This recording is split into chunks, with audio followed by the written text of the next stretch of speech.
TV star on at Turf Moor, Mr. Stelios on his way back from Burnley. Does he know? Stelios, I'm sure you got plenty of text. You were right in the centre of it in the away end at Turf Moor on the TV. What is this? I've had some text messages. What's been going on Sky Sports? They zoomed in on you on at Turf Moor. They were like, "There is Mr. Stelios from the Spurs corner." Jesus Christ! Of all the pretty faces in the terraces, they chose me, did they? Yeah, apparently so. You were looking delighted, Stel. Let me tell you the state of affairs at Tottenham, right? Just so everyone watching your show can understand. Lay it out, Stel. Right, this is the level. The Burnley fans were singing, "How shit must you be? We're winning at home. We're winning at home." And the fans replied with, "We lose every week. We lose every week. You're nothing special. We lose every week." And then the Burnley fans gave us a round of applause. Applause. Sounds like you had a good day. Sounds like a lot of fun. This is the level we're at. That we are now going to games to banter fellow relegation clubs. We're having a relegation banter off. This is where we're at, people. This is where we're at. I couldn't believe it, man. I couldn't. Stel, tell me what it was like in the away end. You know, how did it get very toxic during the game? Now, I've seen a video circulating of fans chanting, "We want Frank out," not just you're getting sacked in the morning. Tell me what it was like. Well, first of all, big shout out to all the fans who travelled 5 hours, if you include the pit stop for a bit of food and toilet break. 5 hours to Burnley, right? Fans were waking up at 6, 7 in the morning to go to this game, and you got there, and the mood was, I can't explain it. It wasn't positive. It wasn't negative. It was just a case of, before kickoff, the vibe was, we don't know what's going to happen today. You know, it wasn't a confident mood. It was a very apprehensive mood, even though we beat Dortmund. And then you look at the starting lineup, guys, and I've got to say, man, this manager, I came on your show on after the Dortmund game, and I said, how nice is it to see us play attacking football and to actually win? And, you know, I think I was asked a question, what do I think is going to happen against Burnley? And I said, if he sticks with the same setup, 4 at the back, 5 in the middle, 1 up top, overload the flanks, we shouldn't have any problems. What does he do? He drops a Dogi. And where does Burnley's first goal come from? Their right wing, where a Dogi would be. And there's your problem. Why did you drop a Dogi? Why go to a back 3 in this game? You've just proven by going to a back 4 with 5 in the middle, overloading the wide areas, that we look quite effective against a team who's better than Burnley. Dortmund are better than Burnley. So why change it? Why would you make so many changes after you found a winning way against Dortmund? So that's the first thing. You know, I don't understand what Frank's thinking. I just don't get it. I think he didn't change it. I think he kept the same formation. No, we played with the back 3. Played with the back 3 sim. I think we played with back 3 against Dortmund. Nah, to me, we played with 2 at the back, and once in a while, one of the wing backs might tuck in to make it look with a 3. But the fault that Stel, after the Dortmund game, Frank said he set them up 3-4-3. Okay, well, that's not what I saw on the pitch, because to me, it looked like we had 2. If you look at Bergvall and Xavi Simons' heat map against Dortmund, they were both high up the pitch. Yeah. That did not happen today. Today, Yeah. Gallagher and Bissouma were quite deep. Yeah. And it was Xavi Simons on his own up front again in the attacking mid-role. And quite often, Xavi Simons, because he wasn't getting the ball, would drop into the 6. And I was saying to Pani, who I drove up there with, I said to him, why is Simons so deep? Why is he playing so far back? And then you could see Bissouma further up. I'm like, what is this? This doesn't make sense. and it's because he changed it in that middle. Like, that's one thing. And then on the wide areas, we were no way as aggressive on the flanks against Burnley the way we were against Dortmund. We were much. Yeah.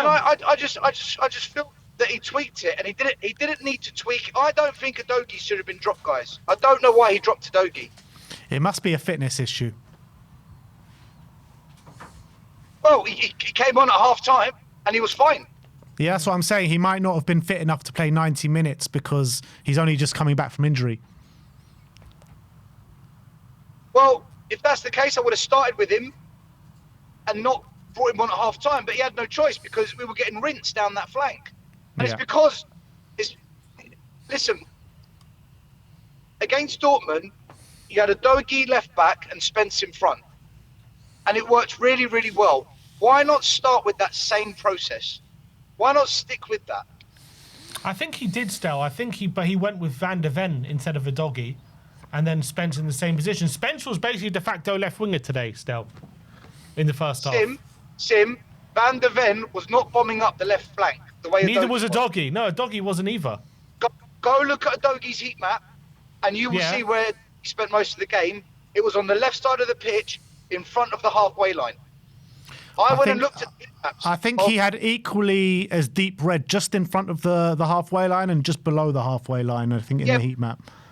Okay, but he got on the left flank over the halfway line. Look at Van der Ven today. He wasn't out wide on the left like Udogie was. He was more central. It's the same heat map. He's in the same position as Van der Ven.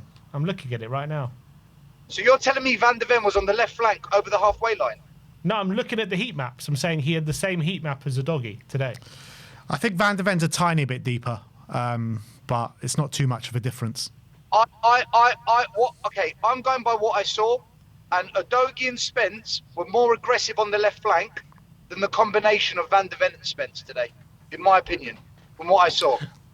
Which makes sense. And in the midfield, right, he brings Conor Gallagher back. What does Conor Gallagher bring to this team other than he's quicker to release the ball? Like, the one thing I'll give Conor Gallagher credit is when he's got the ball at his feet, he releases the ball quicker. But what does he do other than that? I've seen nothing in Conor Gallagher over these past two games, to be honest. Right? Absolutely nothing. When Gallagher started against West Ham, we lost. When he started against Burnley, we drew. He can't play against Dortmund and we win. Yeah. I'm just stating some facts here. I think as well, what's he got against Tell? Because Tell, I thought he's been playing okay recently, and he decides to play Spence still at left wing. And I thought Tell did all right when he came on. I've got no issue with Spence playing on the wing, as long as Udogie is the wing back, because Udogie brings solid cover in that position. And and we got exposed because when Carl Walker got the assist for the equaliser, we had a warning earlier on. Carl Walker whipped in a brilliant cross. They scored, but it was offside. That was the warning. Yeah. They did the exact same thing for the goal, and that was the area that Udogie would have been defending. So that area got exploited because Udogie wasn't in that position. And I came on your show and I said, guys, I don't care what people say about Udogie. He's a good player. As a defender, he's good. And he allows a lot more freedom for the player in front of him to attack. We didn't have that today. And I'm not surprised they created their chance from that position. And this is what I mean about we didn't need to change that today. And that's where their goal came from. Look, having said all that, I thought we were the better team in the first half, by the way. I thought Tottenham were the better team in the first half. Yeah. And we should have capitalised more from our play. My issue is, second half, Burnley got into the game, and this is how I know Frank is not a top coach. Burnley do not have loads and loads of top players. And he's indicating. Oh, sorry, guys. I was just chatting to my co-driver. In that second half, Burnley don't have loads and loads and loads of top players. Some of their quick one-touch, two-touch passing was so much crisper and better than Tottenham's. The way they moved the ball at times was better than us. And I'm sitting there saying to myself, how are they doing that and we can't? And this is the difference between us and a lot of teams. The speed at which we move the ball and the crispness of the pass, other teams are better than us at doing it, and they don't have better players than us. And that this is is coaching. Scott Parker. This is Scott Parker you're talking about, Stelios. This is crazy. I mean, Stel, how about this? Yeah, we're dropping further and further down. We've lost to West Ham last week. We've drawn to Burnley today. At what point is the board going to wake up and make the decision? Surely it's got to come soon, right? Or are they just going to keep trudging along until we're 17th and a couple of points above the relegation zone? Ben, they don't know what they're doing. This board is absolutely clueless. I called it out the week before, I think. We've gone into a transfer window, and this is where I'm going to give Frank a bit of... I'm going to defend him a little bit now. Because as much as his coaching isn't up to what we need, and as much as tactically I don't get him at times, he does need better players as well, right? He does need some better players. So when you go into a window that you've known for 2 months that you need some extra signings to help bolster the team, especially in the creative and the attacking department, what have we done? We signed a player who scored 19 goals last year and brought in a midfielder who isn't going to be that creative spark, and he's not going to come and score double-digit goals in Conor Gallagher. He's not that player. We signed a 19-year-old kid at left-back, and what are we looking for now? A 31-year-old left-back. What are we doing? That's not... That's down to the board. Yeah, look, I get that, and I agree with you. It's not helping Frank. But if Frank accepts it, then he's a yes man. Just like I called previous managers yes men, then Frank's a yes man as well because he's accepting that. We are starved of creativity and goal scorers. Yet again, Van der Ven and Romero saved us. And if any fan dares to call out Romero, this guy with Van der Ven is carrying Tottenham right now. Van der Ven and Romero are carrying Tottenham. Mm-hmm. Yeah. Carrying them to relegation. But I understand, and I understand, and I agree with your points. But the reality is, I'm just reading a tweet here. We've got 3 points from a possible 15 against Brentford, Sunderland, Bournemouth, West Ham, and Burnley. Tell me, we've got better players than the majority of those teams. So I don't think he's got anywhere to hide. Well, we saw on Tuesday night we've got players that are good enough to at least be very competitive and take the game to other teams. We saw on Tuesday night we can. But why did you go and, look, before this game today, I said on, I think it was the Hotspur Hood, I said that if you look at the teams that Burnley have played in the bottom six, Burnley have played Nottingham Forest, Wolves, Leeds United, who else in that bottom six? Bournemouth. Forest, right. If you look at Burnley's results against those teams, they've drawn 2, won 2, and lost 1. So their record in the bottom six is actually quite good. And I said, we are in that group now. Don't underestimate what Burnley will do in this game because they're actually good against the bottom six. So I'm not surprised they got a draw because they actually do play quite well in these games. We don't. And the worry with that is if we do get dragged in a relegation battle, we really badly perform in this scenario. We cannot afford to sink into that scenario because we will be in major risk of relegation. The unthinkable is thinkable if we get dragged into that situation because those teams aren't too bad against each other. We are awful against that lot. Yeah, why is it, Stel, for you that every game recently it just seems as though we actually look threatening when we've got nothing to lose and we throw the kitchen sink to the opposition, we create loads of chances and either nearly get back in the game or get back in the game. Well, for you, what is that down to? Because is that proof that when we do go at teams, we can be threatening? Or is that just a case of the other opposition sitting back and giving us a bit of leeway to get back in the game? What is it down to that we look threatening only when we're losing? I think it's a mixture of everything you just said. Definitely, teams do become a little bit more defensive because they're trying to hold on to the lead, and that allows us to be more attacking. I also think that the players just throw the tactics out of the window and say, "Do you know what? Sod this. We're just going to go for it," and they're more aggressive and more ambitious in their play. I also think as well that we do have a resilience about us away from home. Like whatever we want to say, away from home, we've only lost one game all season. There is a resilience about us away from home. Look, no, that's not true, is it? We lost to Bournemouth and we lost to Forest. We've picked up the second most away points in the league. Yeah, that's true. Yeah, sorry guys. Forget what I said about only losing one away game. We are the second best team away from home points wise. Sorry, yeah. Yeah, that's the stat I was supposed to say. Although we've only won one of the last 8 away. Listen, guys, we're in free fall. We're in free fall at the moment. No matter where we are, home or away. But still, my point bringing that up is, Frank. What happens usually in the pattern of the game is we losing, playing badly, we have a late rally, and then Frank comes out after the game using the evidence of that late rally or as to say we had a good performance and look, we're doing things right and we nearly turned it around, we got the equaliser today, blah, blah, blah. And he will look at the stats and say, look how many shots we had, even though a large majority would have come late in the game when we're losing and throwing the kitchen sink. So what do you think about Frank using those moments as a way to justify Tottenham having good performances? I'm going to repeat to you what my friend Panny J that I've gone to Burnley with said to me today. This manager, he hasn't got that edge about him. He hasn't got that oomph about him. Whereas Ange, Conte, Jose, they had that oomph. There was an edginess about them. And Frank just plays it safe with his press conferences. He says the right things, not what needs to be said.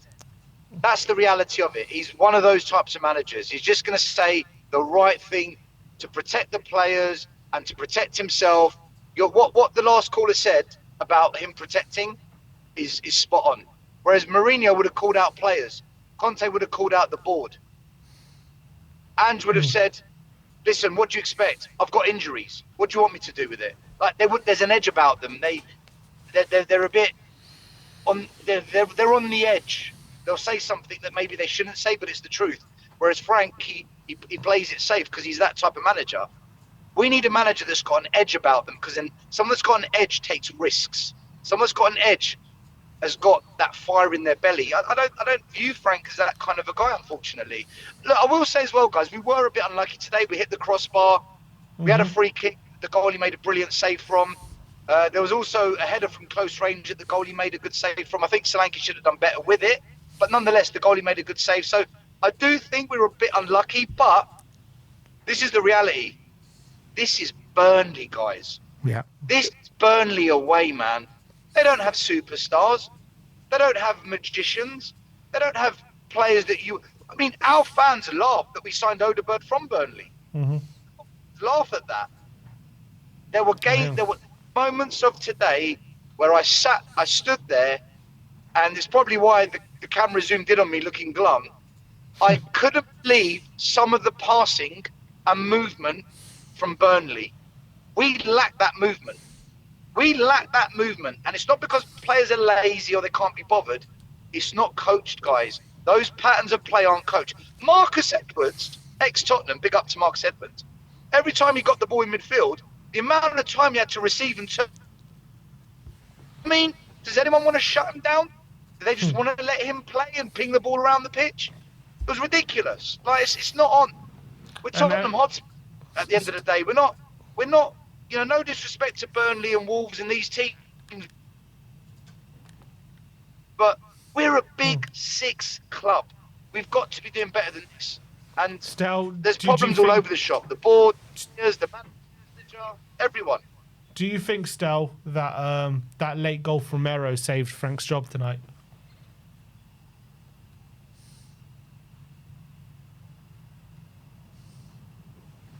I don't know, because there was a lot of chanting from the fans. It wasn't just you're getting sacked in the morning.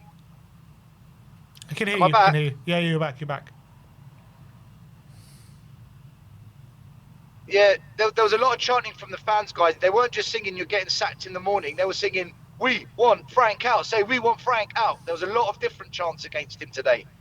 So I don't know, man. But again, look, this board isn't listening to the fans. The board don't give a shit what the fans think. They're going to do what they want. This board is going to do what they want, and they best pray to God we don't get into a relegation fight because they're going to regret keeping Frank if that happens. They're going to regret it massively. I think we're there now, Stel. I think we're there now. Look, we had two of the so-called easy games, West Ham and Burnley. We needed 6 points. We've come away with 1, which now means we go into the toughest month of the season. If we don't get wins next month, and it's highly unlikely, and West Ham get a couple of wins, we're bang in trouble. And any fan who thinks we aren't, like I said, end of February we're going to know what's what. But it doesn't look good for us, and that's. I just can't believe we're in this. Guys, do you know what? I still can't believe we lost to West Ham. I haven't got over that, you know. I can't believe we lost to West Ham. Yeah, we find ways of diving to new depths, don't we, Stel? And do you expect any signings coming in as well off the back of this? You know, we're in a mess. The future of Frank is up in the air. How can we expect to be attracting any new signings in this last week of the window while all this is going on? What good player in their prime is going to want to come to Spurs right now? What good player is going to come and sign a 4 or 5 year contract? We've signed a kid who's getting the payday of his life because he's come from a club that isn't paying him much money. We signed Conor Gallagher, who's desperate to get back in the England squad and desperate to get some playing time because he's not playing for Atletico. And we're signing Robertson, who, let's be honest, he's past his best years. It's not the Robertson of Jurgen Klopp 3-4 years ago. By the way, Stel, Robinson came on for Liverpool at half-time. Liverpool fans on Twitter are suggesting Kirkes could have got injured.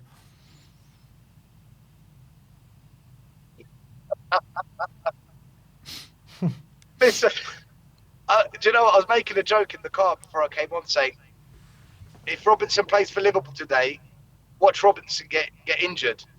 But the opposite's happened now, so now Liverpool might have to keep him. Listen, but personally, I don't want Robinson. I don't want him. I don't look at him and think, oh yeah, this is a way to build. This is a way to take the club forward. I don't look at it as a positive signing. I think, you know, when we signed Kudus, I thought that's a positive signing. When we signed Xavi Simons, I thought that's a positive signing. By the way, Xavi Simons today was quite good again, but he was left isolated, man, and they kept chopping him down outside the box. Every time he drove forward, beat a man, they kept bringing him down, and he just needs a bit more support up there. He didn't have that player to the left of him, to the right of him to give him the support. So I don't know, man. I don't know. It is, 5 hours there, 5 hours back, watching us struggle against Burnley. It's bullshit. How much longer you got on your journey, Stel? Well, we've decided to stop off at a traditional British pub that we found on ChatGPT that does really good food. So the reviews are quite good. So we're going to stop off and get some food. So is ChatGPT Frank in or Frank out? That's the most important thing. ChatGPT got subbed. Stel, make sure whenever that game is replayed on TV, you're getting royalties. That's the most important thing. Do you know what? I might have to write a letter to Sky Sports demanding that my face be refunded, at least the ticket. But, big up to all the fans today, because there was a good 3,000 fans that drove up to Burnley today. So big up to all the fans that still support the team, even when we're not great. We deserve better than this. And if it was down to me, I would change manager, because the way we play is just not going to change. That Dortmund game was a flash in the pan, and we never seem to build off the back of these games when we do play well. We always seem to have to change something or move a player or bring that player in, and there's no consistency with what we do, guys. We need some consistency. We've only won consecutive games in the Premier League once this season. That was game week 1 and game week 2.